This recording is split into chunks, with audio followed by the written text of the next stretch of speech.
Jet-lagged, freshly home, and pushing his lawnmower through a quiet suburban yard, John Prevost was still in disbelief.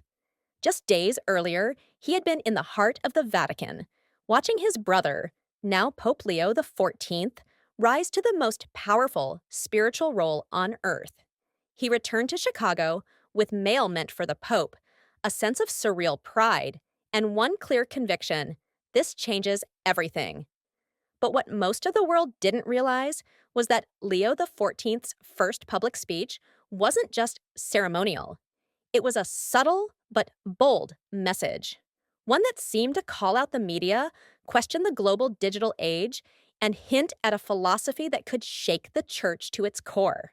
The speed of the vote had stunned even his own family. Leo XIV, born to a devout yet unassuming family, had served twice as prior general of the Augustinian order. His brother described him as destined for something big. But few imagined it would happen this quickly.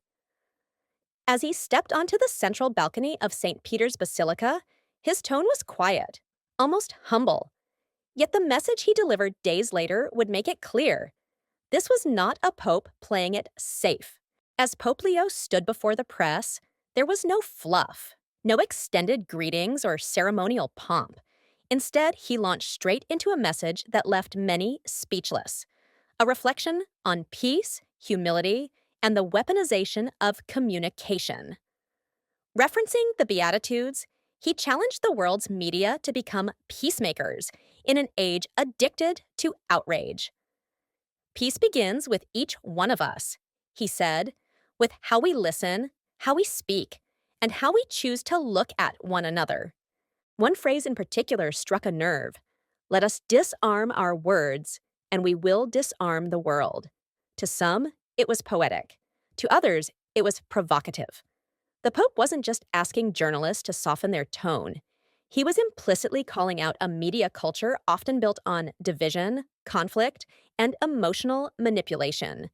Was this a veiled critique of tabloid journalism, a challenge to ideological echo chambers? The Vatican didn't clarify, but the line sparked headlines across the globe. Then came an even more surprising moment. Pope Leo offered solidarity with journalists imprisoned for speaking the truth. He asked directly for their release. This was no small gesture. The Catholic Church had often been cautious in addressing political imprisonment abroad. But Leo XIV didn't flinch.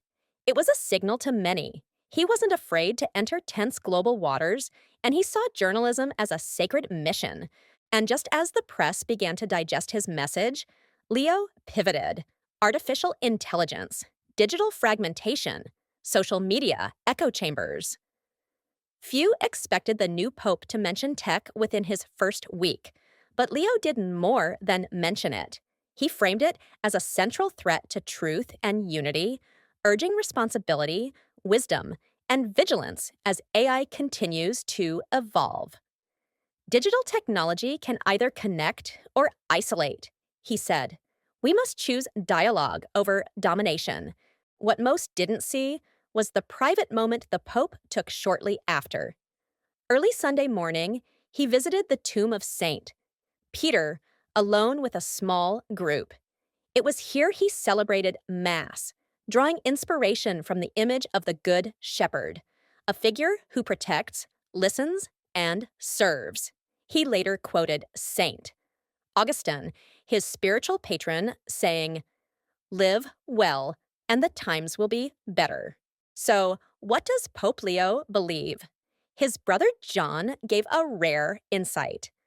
I think he'll be a second Pope Francis. He knows people are looking for hope. He wants unity.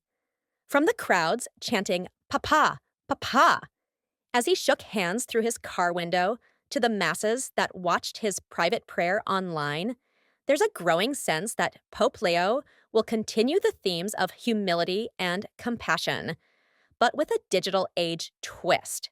He sees the dangers of our connected world, but also its potential. Some say Pope Leo XIV is just continuing what Pope Francis started, But others believe his first few days hint at something more radical, a pope who refuses division, who speaks softly but carries a sharp mind, who understands the algorithm as much as the altar. He doesn't shout, he doesn't warn, he simply speaks, and the world listens. The question now is, will we? What do you think Pope Leo meant when he said we must disarm our words? Comment below and let us know your take. And if you want more insights like this, don't forget to like and subscribe.